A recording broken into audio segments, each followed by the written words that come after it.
Meus irmãos, a paz de nosso Senhor Jesus Cristo, eu quero trazer uma mensagem de reflexão para a sua vida hoje. Quero ler o livro de Eclesiastes. Fiz uma mensagem expositiva agora do capítulo 1, verso 1 ao verso 11, e eu quero hoje fazer trazer uma mensagem expositiva do verso de número 12 ao verso de número 18, na certeza de que Deus irá falar conosco. Este livro de Eclesiastes é uma sabedoria dada debaixo do sol. Nós temos que entender ele na perspectiva do escritor. A sabedoria debaixo do sol, humana, terrena, deste mundo. Vamos entender aqui. Diz assim o verso 12. Pode acompanhar na sua Bíblia. Eu, o pregador, fui rei sobre Israel em Jerusalém. E apliquei o meu coração a esquadrinhar e a informar-me com sabedoria de tudo quanto sucede debaixo do céu. Essa enfadonha ocupação deu Deus aos filhos dos homens para nela os exercitar. Atentei para todas as obras que se fazem debaixo do sol, e eis que tudo era vaidade e aflição de espírito. Aquilo que é torto não se pode endireitar. Aquilo que falta não pode ser calculado. Falei eu com meu coração, dizendo: eis que eu me engrandeci e sobrepujei em sabedoria a todos os que houve antes de mim. Em Jerusalém, na verdade, o meu coração contemplou abundantemente a sabedoria e a ciência. Versículo 17. E apliquei o meu coração a conhecer a sabedoria e a conhecer os desvários e as loucuras, e vim a saber que também isso era aflição de espírito, porque na muita sabedoria há muito enfado, e o que aumenta em ciência, aumenta em trabalho. Meus irmãos, essa sabedoria que o autor está buscando, é a sabedoria debaixo do sol, é o conhecimento das ciências, dos cursos acadêmicos, é o conhecimento das artes, que sem dúvida, irmão, é útil para a sociedade. Só que quando não leva Deus em consideração, torna-se loucura e cansaço. Nós cremos que pessoas incrédulas, com a ferramenta da ciência, podem chegar a descobertas verdadeiras, como na descoberta de um remédio para curar doenças através da ciência se chega a isso.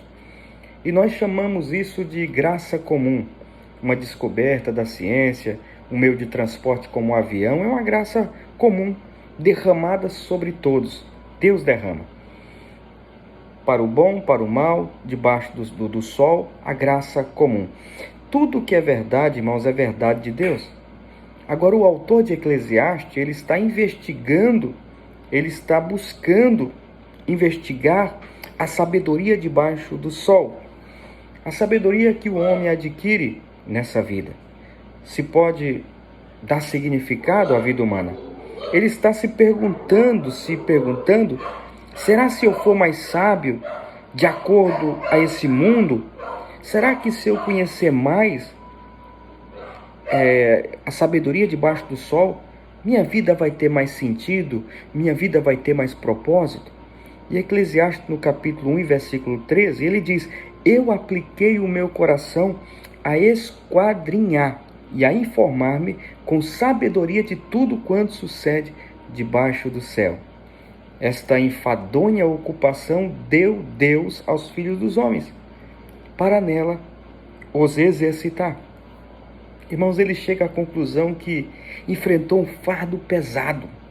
Sim, quando ele buscava conhecimento, aplicava o seu coração, ele diz que é um fardo pesado demais.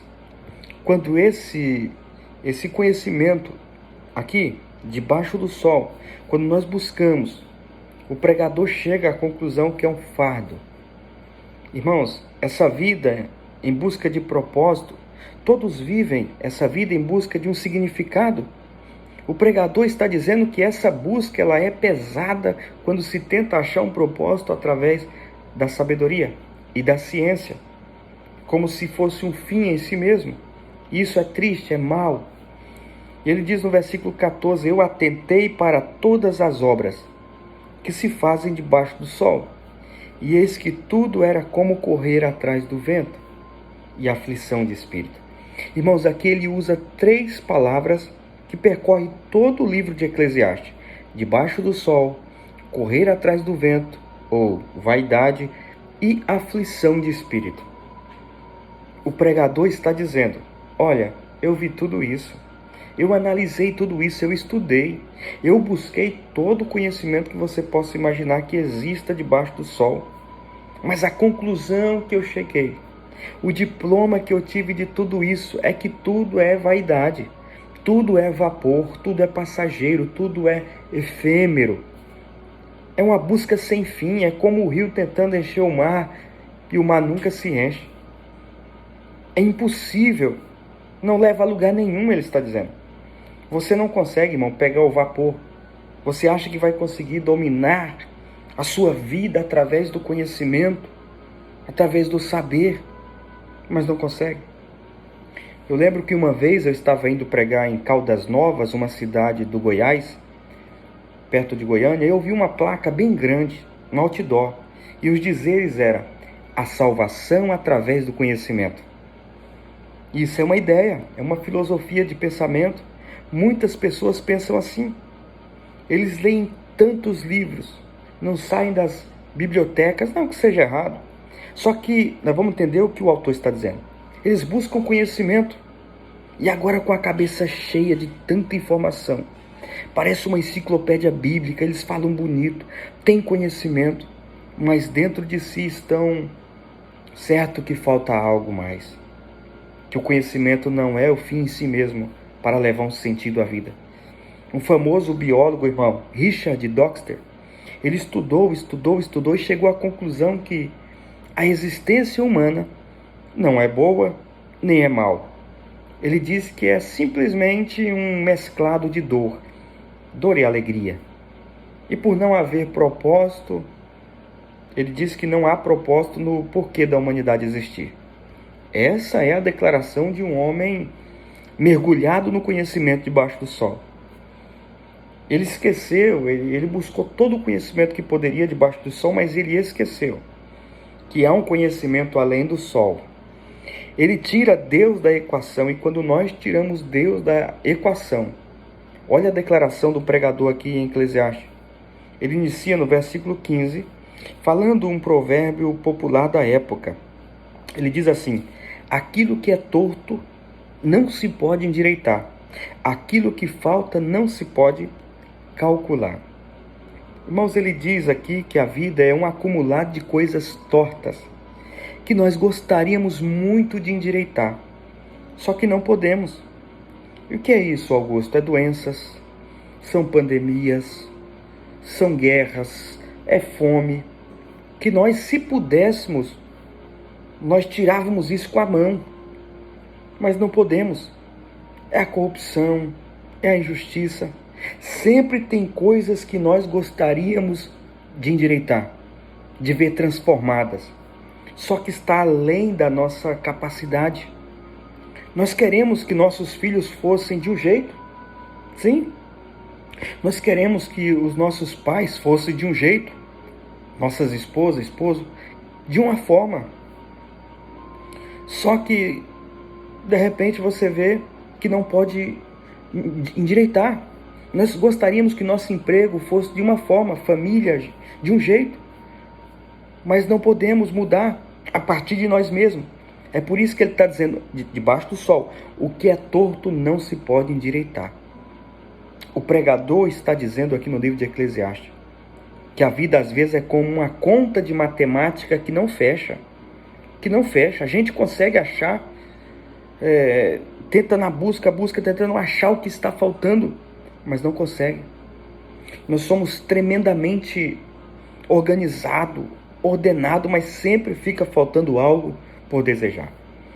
O pregador está dizendo aqui que a sabedoria adquirida debaixo do sol não pode dar jeito na fome, não pode dar fim na pandemia, não pode dar fim nas guerras. Ele está dizendo: eu conheci todo o conhecimento humano, mas ele é incapaz de trazer sentido à vida, de trazer um propósito à vida. É tudo vaidade. e aflição de espírito. É vapor.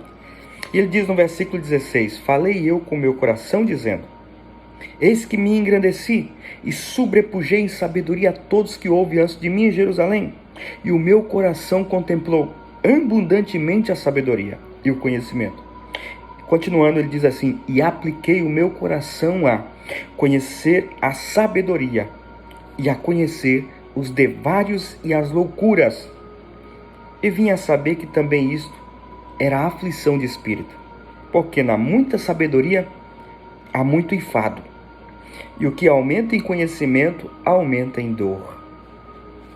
Irmãos, o autor de Eclesiastes analisa a busca dele por conhecimento, e ele vai dizer que superou todos.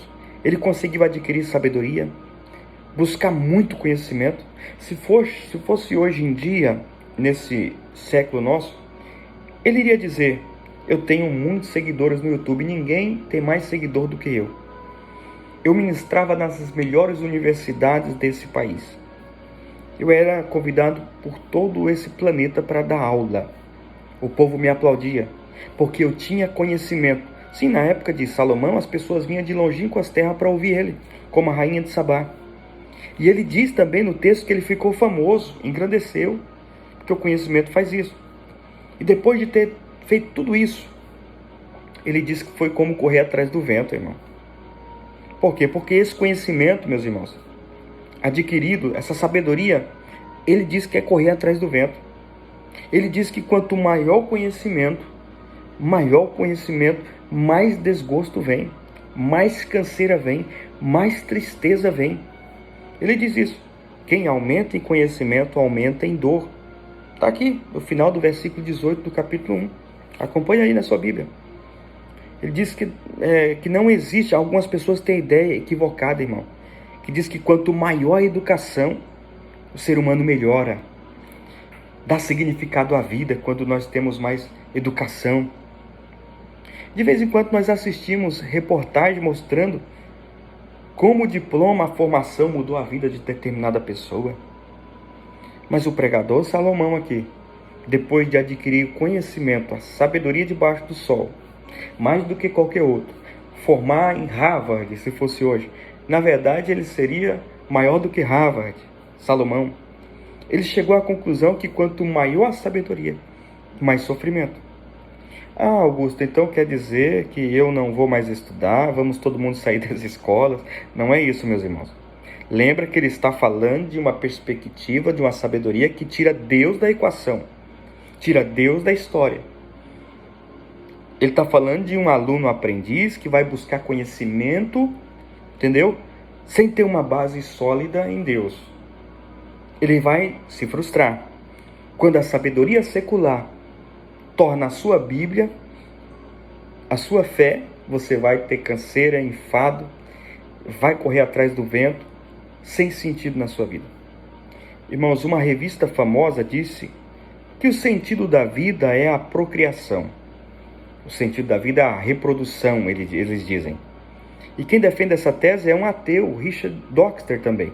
Ele diz que os melhores devem sobrepor os mais fracos. Sim. E uma vez uma seguidora dele lá do Twitter perguntou para ele: Dr. Dawkins, eu estou grávida e meu bebê tem síndrome de Down. O que devo fazer? Como proceder? E a resposta desse Dr. Dawkins, a seguidora dele lá no Twitter, para todo mundo ver, foi assim: aborte isso e tente de novo. Você vai ter o melhor. Veja, irmãos, se uma sabedoria dessa, de um homem que estudou, não é sofrimento, não é enfado, não é um peso. Estudou para falar isso. Desgosto.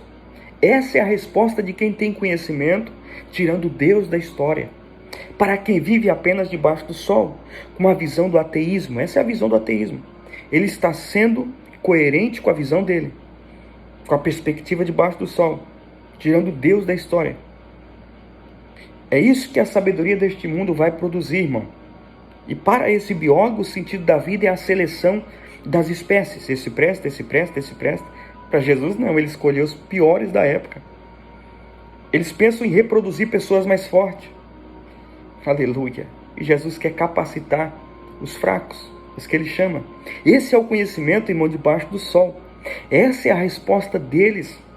Em 2018, quando o Zika vírus, aquele vírus começou a circular por toda a Terra, a OMS, né? Organização Mundial da Saúde, disse que as grávidas que fossem infectadas por Zika vírus, os filhos poderiam nascer com microcefalia. E a OMS deu a notícia que grávidas que contraíssem o Zika vírus poderiam abortar legalmente. Observe que essa sabedoria debaixo do sol gera sofrimento e desgosto. Quando tira Deus da história da equação. Quando se vive apenas debaixo do sol. Mas o objetivo do autor de Eclesiastes é nos tirar a venda dos olhos. A ilusão é como se todos nós tivéssemos programado a buscar a sabedoria desse mundo em um robô. Como se isso fosse dar sentido à minha vida, como se isso fosse tudo. E o objetivo do autor é fazer a gente acordar, acorda. Ele quer nos chacoalhar, desiludir. Nós precisamos olhar para o resto da Bíblia e ver que Deus não nos deixa entregue ao desespero, irmão. Aleluia. Ele enviou seu Filho, que veio além do sol, para nos salvar desse cativeiro da sabedoria debaixo do sol. Paulo disse em sua carta aos Coríntios que Jesus é a sabedoria de Deus. Aleluia. Ele vem além do sol, e ele entra na história. Aleluia. Ele entra no tempo, nas dores, nos desgostos, e nos ensina a vivermos na sabedoria e na fé que vem de Deus. Parar de tentar desentortar o que está torto e entregar nas mãos de Deus. Faz, Senhor. Eu não posso aqui debaixo do sol, ninguém pode, mas o Senhor pode. Como diz a canção, havia um homenzinho torto que morava numa casa torta. Quando ele encontrou Jesus, a vida transformou. Porque o carpinteiro de Nazaré morreu naquela cruz para nos desentortar. Eu e você podemos descansar sabendo que um dia todas as coisas, todas tortas dessa vida, desse mundo, caído, depravado, todas elas serão endireitadas. Que um dia fará nova todas as coisas o Senhor. Ele trará novos céus e nova terra. E então todas as coisas serão novas. E a pergunta a todos nós é: você corre atrás do que, irmão? Você busca o que neste mundo? Através de quais lentes, perspectiva você olha o mundo? Da sabedoria debaixo do sol do homem ou da sabedoria de Deus? Qual é a lente? Como você enxerga o sofrimento, a fome? Como você enxerga os problemas da sua comunidade, da sua igreja? Através de quais lentes? Da sabedoria do mundo ou da sabedoria de Deus? Aleluia. Oh, Espírito Santo, Deus quer encher este mundo com a sabedoria do céu. E Ele escolheu o seu coração para isso. Se você se apegar à sabedoria do mundo, vai ser desgosto, canseiro e enfado. Mas se enxergar através da lente da sabedoria conforme Deus, você terá alegria, paz de espírito. Você vai encontrar realização verdadeira e plena, que não vai depender do que aconteceu no seu dia a dia, de circunstância. Mas por fé você é satisfeito neste mundo. Não viva correndo atrás de vento, irmão. Que Jesus, a sabedoria de Deus, possa ser a lente pela qual você enxerga esse mundo e vê esse mundo caído. Deus te abençoe. Deus te ilumine em Cristo Jesus. Pai, nos abençoe e nos dê graça para buscar sabedoria além do sol. Não é pecado buscar sabedoria deste mundo, ler, buscar conhecimento, se formar. Mas que Deus não saia da nossa vida nunca, da equação, senão não fecha.